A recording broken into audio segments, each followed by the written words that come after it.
जय जिनेन्द्र बंधुओं, तत्वार्थ सूत्र ग्रंथराज की इस कक्षा में आप सभी का हार्दिक स्वागत है। श्री तत्वार्थ सूत्र जी ग्रंथ की इस कक्षा में आज से हम प्रारंभ करने वाले हैं चौथे अध्याय के स्वाध्याय को। चौथा अध्याय आज से हमारा शुरू होने वाला है और हम तीसरे अध्याय को पूरा पढ़ चुके हैं, जान चुके हैं और तीसरे अध्याय के बारे में सारे सूत्रों को हमने पढ़ा है। कल की कक्षा में हमने रिवीजन भी किया था। जो तत्वार्थ सूत्र जी ग्रंथराज का जो तीसरा अध्याय था, पूरे तीसरे अध्याय का हमने रिवीजन भी किया था। आज का ये जो सत्र है इसमें हम चौथे अध्याय को शुरू करने वाले हैं। आइए सर्वप्रथम मंगलाचरण करके और आज की कक्षा को प्रारंभ करेंगे। ओम नमः सिद्धेभ्यः, ओम नमः सिद्धेभ्यः, ओम नमः सिद्धेभ्यः। नमो अरिहंताणं, नमो सिद्धाणं, नमो आयर्याणं, नमो अज्जायाणं, नमो लोये सौसाहूणम्। मोक्षमार्गस्य नेतारं वेत्तारं कर्मभूभृतां ज्ञातारं विश्वतत्त्वानां वंदे तद्गुणलब्धये। बोलिए पंच परमेष्ठी भगवान की जय। द्वादशांगमयी जिनवाणी माता की जय। आचार्य श्री उमा स्वामी जी महाराज की जय। संत श्रोमणी आचार्य भगवंत 108 श्री विद्यासागर जी महाराज की जय। मुनिपुंगव श्री 108 सुधा सागर जी महाराज की जय। अढ़ाई द्वीप संबंधी समस्त मुनिराजों की जय। अहिंसामयी जैन धर्म की जय। हम लोग ग्रंथराज तत्वार्थ सूत्र जी का स्वाध्याय कर रहे हैं और अभी तक हमने तत्वार्थ सूत्र जी ग्रंथराज के 3 अध्याय पूरे कर दिए। पहले अध्याय में जहां हमने सम्यक दर्शन, सम्यक ज्ञान के बारे में जाना, उसके साथ हमने प्रमाण और नय के बारे में पहले अध्याय में बहुत अच्छे से समझा है। नयों के भेदों के बारे में हमने जाना है। उसके बाद फिर दूसरे अध्याय में हमने जीव के भावों के साथ साथ जीवों के भेद, शरीर के भेद, जन्म, इन सब के बारे में बहुत अच्छे से एक एक सूत्र और सूत्र के अर्थों को समझा है। फिर प्रश्न उठा, ये लोक कैसा है, लोक में लोक की आकृति कैसी है। तो तीसरे अध्याय में नार की जीव और अधोलोकों का बहुत अच्छा वर्णन, साथ में मध्य लोक का और मध्य लोक के अढ़ाई द्वीप का, जम्बू द्वीप का बहुत विस्तृत रूप से वर्णन यहाँ पर बहुत स्पष्ट और सटीक रूप से मिलता है। हमने इसको पढ़ा और पढ़कर के सचमुच ऐसा लगता है कि संपूर्ण विश्व जो है, यह संपूर्ण जो पृथ्वी है, यह किस प्रकार से इसमें हलन चलन होता है, इसमें किस प्रकार से संचरण हो रहा है, किस प्रकार से संसार की गतिविधियां चल रही हैं, कैसी कैसी कर्मों की प्रकृतियां हैं, कितनी आयु होती है उन मनुष्यों की, त्रियंचों की, नार की जीवों की, उन सब के बारे में हमने पढ़ा है। चौथा अध्याय आज से हम प्रारंभ करने जा रहे हैं। चौथे अध्याय में देवों का वर्णन है और उनके साथ साथ ऊर्ध्व लोक का भी वर्णन यहाँ पर चौथे अध्याय में है। अब आज से हम चौथे अध्याय को शुरू कर रहे हैं, इसलिए आइए मैं स्क्रीन शेयर करता हूं और चौथे अध्याय को हम आज से ही प्रारंभ करते हैं। प्रथम सूत्र इसका पढ़ना शुरू करते हैं। बहुत अच्छा वर्णन इस चौथे अध्याय में दिया हुआ है। जैसा तीसरे अध्याय में एक विस्तृत वर्णन पढ़ने को मिला है हम लोगों को, और हम लोगों ने जैसा तीसरे अध्याय में पढ़ा है, नक्शे के माध्यम से समझा, आप समझ लीजिए कि चौथा अध्याय भी कुछ वैसा ही है। देवों के बारे में और ऊर्ध्व लोक के बारे में बहुत अच्छे से यहाँ पर बतलाया गया है। इसलिए आप पूरे मनोयोग के साथ पढ़ें और किताब, पुस्तक, पेंसिल, कॉपी ये लेकर के बैठें। पढ़ने में जितना आनंद आएगा उसके साथ साथ फिर आपको बाद में जब कभी आप इस ग्रंथ का स्वाध्याय करेंगे तो स्वाध्याय भी और आपकी नोटबुक जो रहेगी उसमें नोट रहेगा तो आपको याद रहेगा, आप भूलेंगे नहीं। बहुत सुंदर वर्णन यहाँ पर किया गया है चौथे अध्याय में। आइए पहला सूत्र पढ़ते हैं चौथे अध्याय का। मैं इसका उच्चारण कर रहा हूं और आप लोग इसको सुनिएगा और सुन करके फिर इसको बोलने का प्रयास करिएगा। उच्चारण भी हमारा सही हो, अर्थ भी सही हो, भावार्थ भी सही हो, तब जाकर के हमारा ग्रंथ का स्वाध्याय बहुत स्पष्ट हो पाता है। इसलिए इसको हम बिल्कुल ठीक करेंगे। देवाश चतुर्निकायाः, आप लोग भी बोलिएगा देवाश चतुर्निकायाः, देवाश चतुर्निकायाः। सूत्र है पहला, बतलाया है इसमें देवों के बारे में। निकायाः और देवाश, यहां पर संधि है, इसको अलग अलग हम अगर कर देंगे तो कुछ ऐसा बन जाएगा हमारे सामने। देखिए मैं लिख करके यहां पर बता रहा हूं।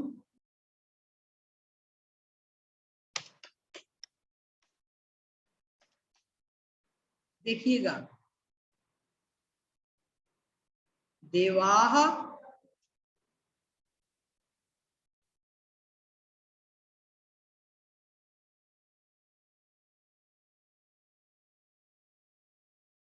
और चतुर्निकायाः, ये इस प्रकार से इसका विच्छेद हो जाएगा। देखो देवाः चतुर्निकायाः, ये दो शब्द में इसका विच्छेद हो जाएगा संधि का। ठीक है, अब इससे क्या हमें समझ में आया? समझ में ये आया, यहाँ पर चर्चा चल रही है देवों की और बतलाया है चतुर्निकाय। निकाय मतलब होता है समूह। देखो यहाँ भी हिंदी में इन्होंने दिया है, कहा है निकाय का मतलब होता है समूह और चतुर्निकाय मतलब चार समूह। जो देव हैं वो देव कैसे हैं? चतुर मतलब चार, निकाय मतलब समूहों में बटे हुए हैं। देखो देवों की चार निकाय हैं, मतलब चार समूह हैं, चार विभाग कर दिए। जैसे हम कहते हैं ना कि लोगों के प्राचीन काल में वर्ण व्यवस्था थी जिसमें चार वर्ण थे, ब्राह्मण, क्षत्रिय, वैश्य, शूद्र। तो चार वर्ण थे, तो उन चार वर्णों के हिसाब से चलता था। ऐसे ही कहते हैं देवों के भी चार समूह हैं। देवाः चतुर्निकायाः, देव चार प्रकार के हैं। कौन कौन से हैं? तो कहा है कि कौन कौन से हैं, तो बतलाया भवनवासी, व्यंतर, ज्योतिष्क और वैमानिक। तो कितने हो गए? भवनवासी, व्यंतर, ज्योतिष्क और वैमानिक, ये चार हैं देव। इन देवों का समूह है। पहला समूह का नाम है भवनवासी देव, दूसरा है व्यंतर देव, तीसरा है ज्योतिष्क देव और चौथा है वैमानिक देव। तो इस प्रकार से देवों के चार समूह हैं, चार पार्ट हैं, चार ग्रुप हैं, चार आप समझ लीजिए चार जातियां हैं देवों की, या चार क्वालिटी हैं, कुछ भी आप इसमें मतलब इनमें इनका विभाजन कर सकते हैं।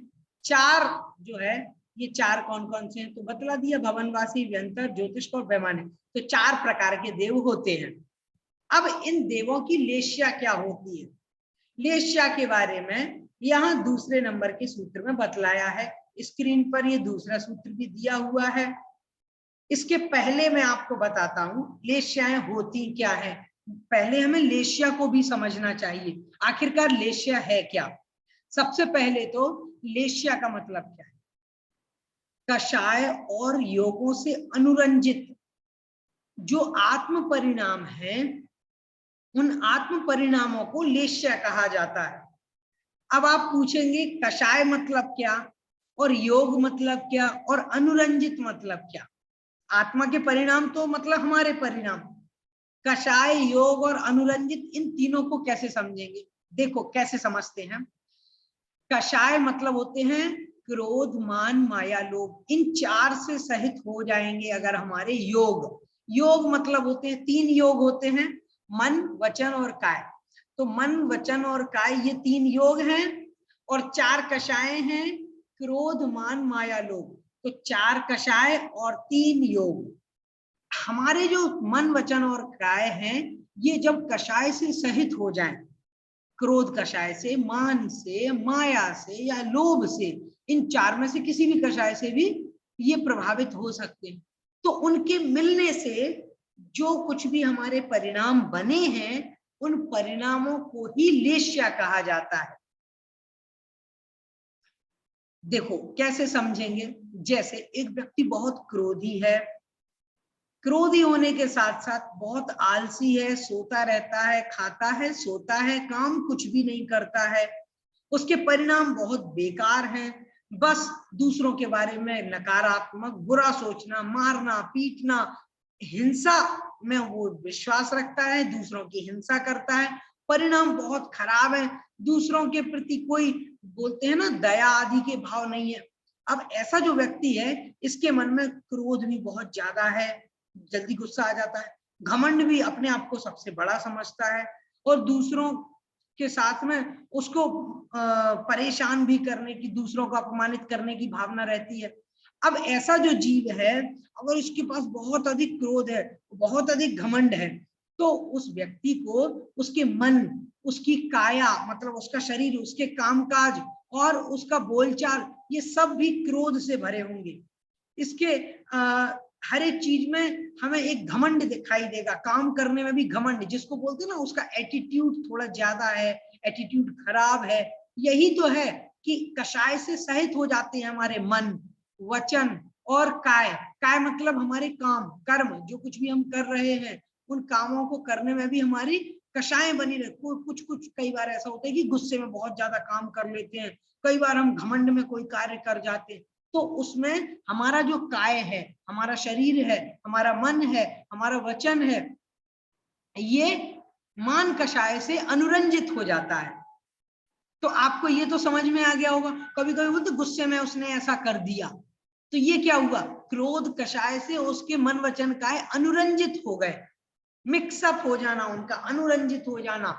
ठीक है, तो वही बात यहां पर कही गई है कि लेश्या मतलब जब हमारी आत्मा के परिणाम, जब हमारी आत्मा के परिणाम योगों और योग और कषाय से अनुरंजित हो जाते हैं, मन, वचन, काय, और क्रोध से सहित मन, वचन, काय अगर हो जाएंगे, तब ऐसे समय पर जो हमारे आत्म परिणाम होंगे, उन आत्म परिणामों को लेश्या कहते हैं।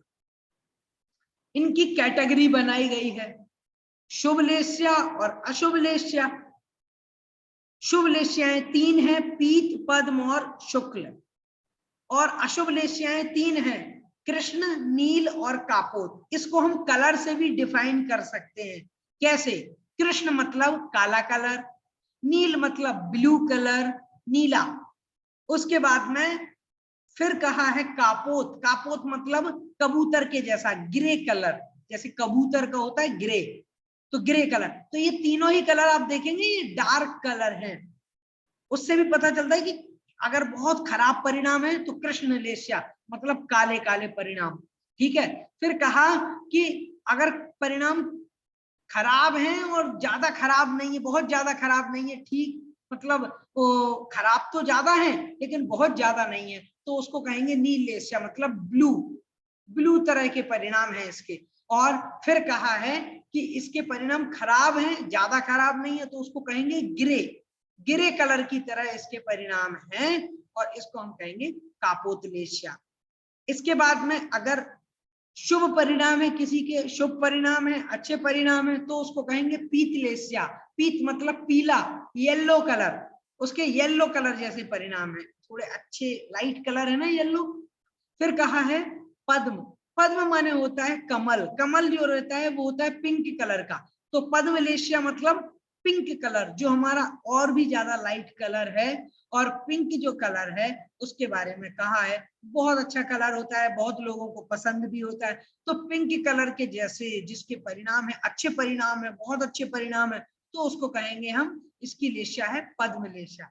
अगर किसी की लेशा बहुत ही ज्यादा अच्छी है, क्रोध मान और कषाय उसके भीतर ज्यादा नहीं है, बिल्कुल ही कम है, अच्छे बहुत साफ सुथरे परिणाम हैं, ऐसे व्यक्ति को हम कहेंगे शुक्ल, मतलब सफेद, सफेद परिणाम है इसके, साफ परिणाम है। कहते हैं ना ये व्यक्ति साफ दिल का है। साफ दिल का मतलब क्या है, उसकी लेशा अच्छी है, कषाय भाव उसके मन में कम है, तो वो हमें लेशा को समझना है। अब लेशा तो आपने जान ली, तो 3 शुभ लेश्याएं हैं, कौन कौन सी, पीत, पद्म और शुक्ल। पीत मतलब येलो, पद्म माने पिंक और शुक्ल माने सफेद, ये 3 होगा। अशुभ लेश्याएं हैं 3, कौन कौन सी अशुभ लेश्याएं 3 हैं, कृष्ण, नील और कापोत।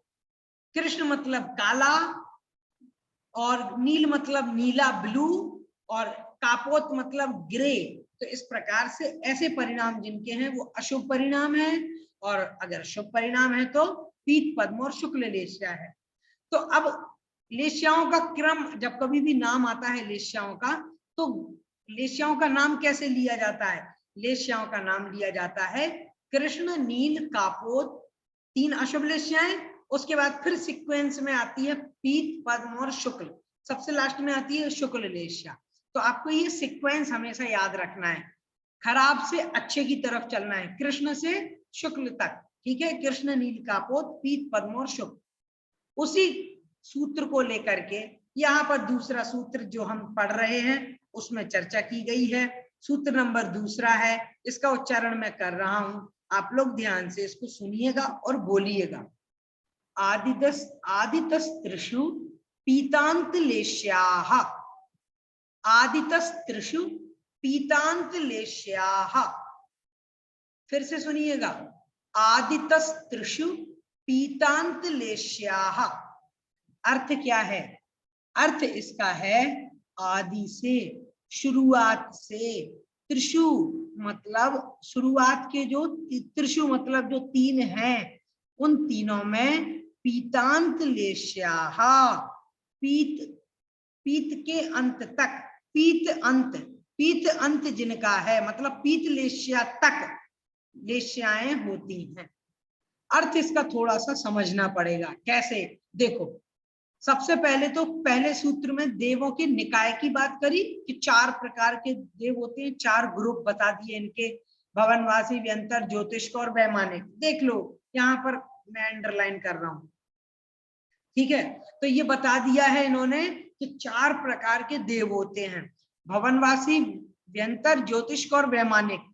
फिर कहते हैं अगले सूत्र में, कहते हैं आदि के जो 3 हैं, मतलब 3 कौन है, ये 3 निकाय की बात यहाँ पर चल रही है। आदि के जो 3 निकाय हैं, मतलब शुरुआत के 3 निकाय, भवनवासी, व्यंतर और ज्योतिष्क, ये जो 3 निकाय हैं शुरुआत वाले, इन 3 निकायों में पीतांत लेश्या पाई जाती है। पीतांत लेश्या का मतलब क्या है, मतलब पीत लेश्या अंत में जिसके है, तो पीत लेश्या के अंत तक लेश्याएं पाई जाती हैं, उसके आगे लेश्या नहीं पाई जाती। तो पीत के आगे कौन कौन सी लेश्याएं हैं, पीत के आगे आती है पद्म और शुक्ल, तो पद्म और शुक्ल लेश्या नहीं पाई जाती, पीत तक पाई जाती हैं। तो पीत तक लेश्याएं कौन कौन सी आएंगी, कृष्ण, नील, कापोत और पीत, ये 4 लेश्याएं आएंगी। अच्छे से समझना है सूत्र को, नहीं तो आप भूल जाएंगे, दिक्कत हो जाएगी। सूत्र का अर्थ कैसे लगाना है, मतलब पीत लेश्या तक होती है, सीक्वेंस लगाना है कृष्ण से, कृष्ण, नील, कापोत, फिर पीत, तो पीत तक लेश्याएं हैं, पीत के आगे लेश्या नहीं है, तो हमें ये समझना है कि पीत के बाद फिर लेश्या नहीं है, मतलब पद्म और शुक्ल लेश्या नहीं है। मतलब कौन सी लेश्या है, मतलब यह है लेश्याएं हैं कृष्ण, नील, कापोत और पीत। और किस किस में है ये लेश्याएं, तो उसका उत्तर भी इन्होंने दिया है आदि के 3 में। तो 3 आदि के कौन है भाई, आदि के 3 मतलब शुरुआत के 3, शुरुआत के 3 निकाय हैं, भवनवासी, व्यंतर और ज्योतिष। भवनवासी, व्यंतर और ज्योतिष के ये जो 3 शुरुआत के निकाय हैं, इन शुरुआती 3 निकायों में होती है पीत तक लेश्या, मतलब कृष्ण, नील, कापोत और पीत, ये 4 लेश्याएं होती हैं। कृष्ण, नील, कापोत और पीत लेश्याएं होती हैं। अच्छा, इस सूत्र को इतना ही मत समझ लेना, नहीं तो आप इतना ही समझ लो और छोड़ दो। इस पुस्तक में इतना ही बताया है, इसलिए आप इतना ही मत छोड़ देना, समझना इस सूत्र को, सूत्र क्या कहना चाहता है। देखो, सूत्र में तो इन्होंने ये बतला दिया है, लेकिन अब एक बात और आपको समझनी चाहिए कि देवताओं की लेश्या कभी भी अशुभ नहीं होती। देवताओं की लेश्या कभी भी अशुभ नहीं होती, देवताओं की लेश्या हमेशा शुभ ही होती है। अब आप कहेंगे ये क्या माजरा है, अभी तो आपने बतलाया है कि भवनवासी, व्यंतर और ज्योतिष देवों में कृष्ण, नील, कापोत और पीत, ये 4 लेश्याएं होती हैं। अभी आप कह रहे हो कि केवल शुभ लेश्याएं होती हैं, तो केवल अगर शुभ लेश्याएं ही होती हैं तो ये 4 नाम क्यों दिए? अकेला पीत कह देते, या पीत पद्म कह देते, या पीत पद्म और शुक्ल कह देते। ये 3 नाम क्यों लिए अशुभ के? कृष्ण, नील, कापोत का नाम क्यों लिया? ये प्रश्न बन जाता है। आपके मन में अगर ऐसा प्रश्न आ रहा है तो इसको कैसे समझना है, देखिएगा। इसका उत्तर ये जानना, नियम तो भले ही ये है कि कृष्ण, नील और कापोत लेश्याएं ये अशुभ लेश्याएं हैं, इसलिए देवगति के जीवों को ये लेश्याएं नहीं होती। लेकिन जो भवनवासी, व्यंतर और ज्योतिष के, इन तीनों में, मतलब भवनत्रिक में जो जीव जन्म लेते हैं, वो जीव कैसे होते हैं? वो जीव अपर्याप्त अवस्था में इन लेश्याओं के धारी होते हैं। मान लीजिए किसी जीव को भवनवासी देव बनना है और पिछली पर्याय में वो शेर था तो परिणाम बड़े क्रूर थे, कृष्ण लेश्या के परिणाम थे। जब वो जीव देवगति में आएगा, जब वो जीव देव बनेगा, मान लीजिए उसे कोई पहले स्वर्ग का देव बनना है, जब वो देव बनेगा ना, तब होगा ये कि उसके जो परिणाम है एकदम से जाएंगे नहीं, एकदम से पीतलेश्या नहीं होगी। जब तक उसकी पर्याप्तियां पूरी नहीं हो जाती, मतलब उपपाद जो शैया होती है, जिसमें उपपाद जन्म होता है, उसमें जब तक अंतर्मूर्त तक उसका शरीर पूरा बनेगा, आकृति बनेगी, तब तक उसकी ये लेश्या रह सकती है, कृष्ण लेश्या, नील लेश्या या कापोत लेश्या। जैसे ही उसका ये समय समाप्त हो जाएगा, पर्याप्त तक हो जाएगा, पूरा पर्याप्त रूप से वह देव बन जाएगा, जन्म हो जाएगा देवगति में उसका, उपपाद जन्म होने के बाद में अब फिर उसकी कभी कृष्ण, नील, कापोत लेश्या नहीं होगी, हमेशा पीत लेश्या बनी रहेगी। मतलब ये इन जीवों की, भवनवासी, व्यंतर और ज्योतिषी जीवों की हमेशा पीत लेश्या होती है। लेकिन यहां पर कृष्ण, नील, कापोत को लिया है इसलिए क्योंकि इसमें जन्म जो है नार की, वो त्रियंच गति और मनुष्य गति के जीवों का, ऐसा भी जीवों का हो जाता है जो मिथ्या दृष्टि होते हैं, उनका भवनत्रिक में जन्म होता है। हाँ, अकाम निर्जरा आदि करने वाले होते हैं, तपने वाले होते हैं, अंतिम समय में ठीक परिणाम हो गए उनके, तो ऐसे जीवों को कृष्ण, नील, कापोत लेश्या के साथ जन्म मृत्यु करनी पड़ती है, और फिर वो देव बनते हैं भवनवासी, व्यंतर या ज्योतिषी में। जब वो देव बनते हैं, उस समय उनका जन्म होने के पहले पहले तक जो अपर्याप्त अवस्था होती है, तब उस समय ये कृष्ण, नील, कापोत लेश्या प्रकट हो सकती है। उसके बाद फिर पूरे जीवन भर उसकी पीत लेश्या ही रहती है। इस सूत्र को बहुत अच्छे से समझना है, भूलना बिल्कुल भी नहीं। चलिए, अब इन निकायों के और भी भेद हैं। ये जो देव है ना, जो हमने 4 नाम इनके पढ़े हैं अभी, कौन कौन से? भवनवासी, व्यंतर, ज्योतिष और वैमानिक, इनमें भी और भी भेद हैं। कितने भेद हैं समझ लेते हैं, जान लेते हैं। सूत्र नंबर 3 है, तीसरा सूत्र है, इसको हम पढ़ेंगे। सूत्र नंबर 3, इसको अंडरलाइन कर रहा हूं, मैं हाईलाइट कर रहा हूं।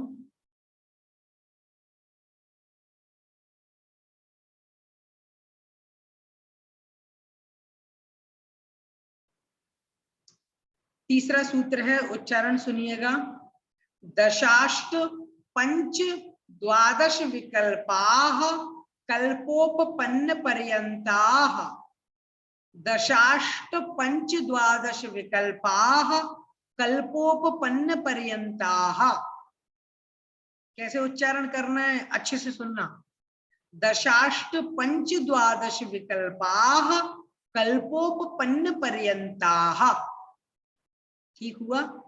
देखो यहां कहा है दश मतलब 10, अष्ट मतलब 8, पंच मतलब 5, द्वादश मतलब 12 है, विकल्प मतलब भेद।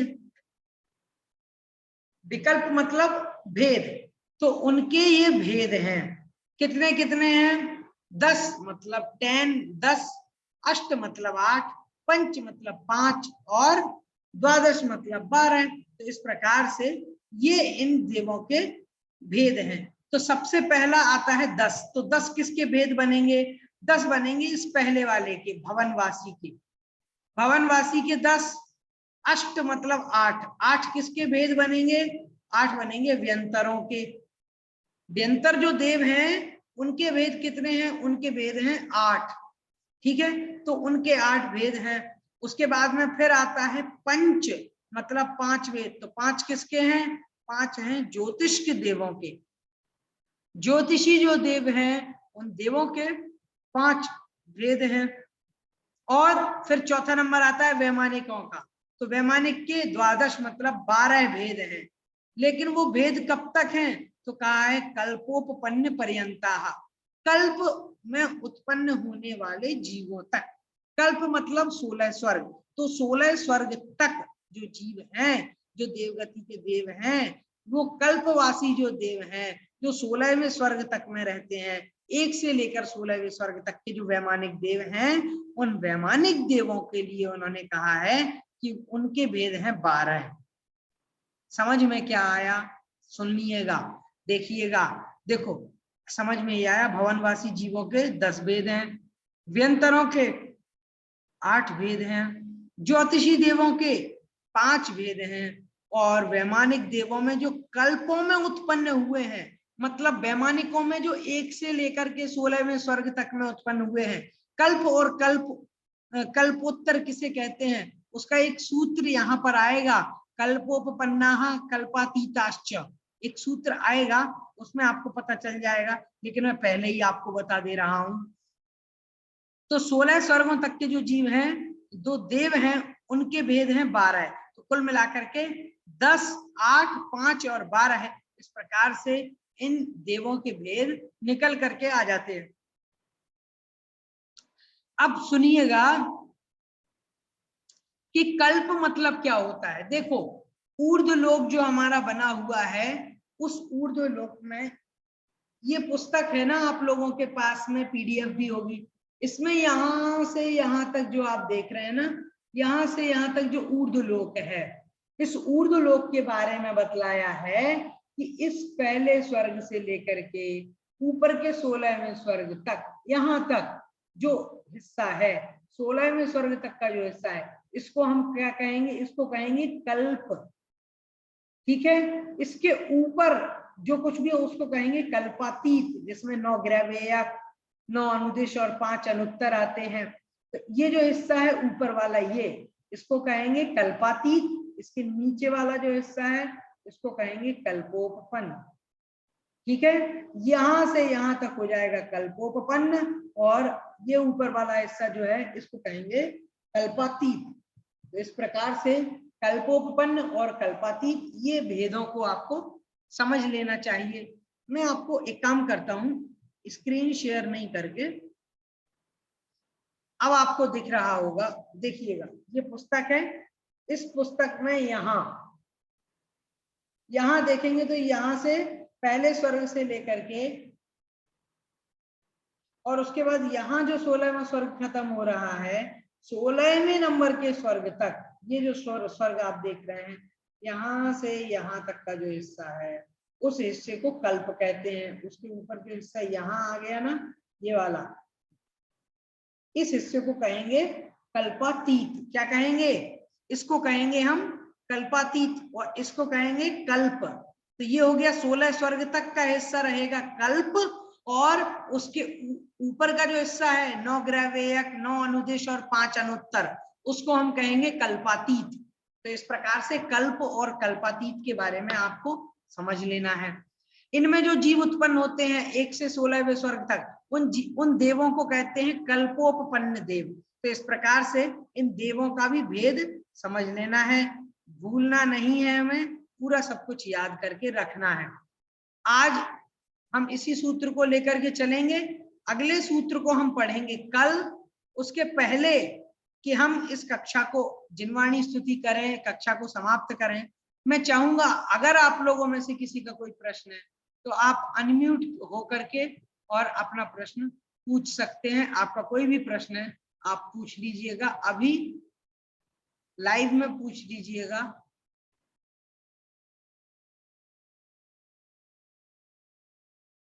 किसी का कोई प्रश्न है क्या? आप चैट बॉक्स में भी प्रश्न पूछ सकते हैं, और अगर आप चाहें तो फिर आप लोग चैट बॉक्स के अलावा अनम्यूट होकर के भी क्वेश्चन पूछ सकते हैं। किसी को कोई प्रश्न तो नहीं है? किसी को कुछ पूछना हो, कोई क्वेश्चन?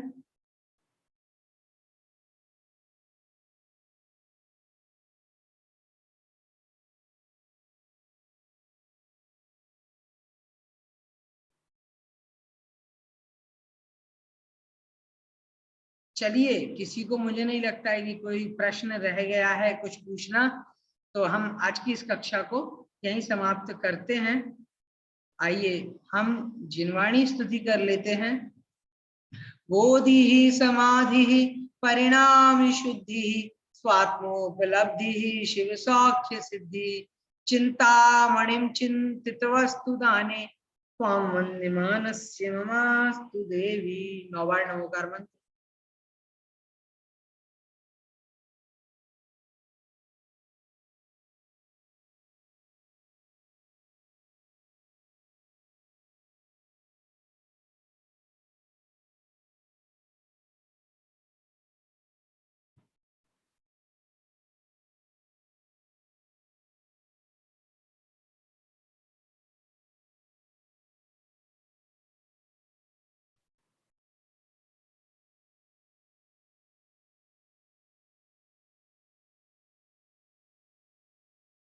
बोलिए द्वादशांगमयी जिनवाणी माता की जय।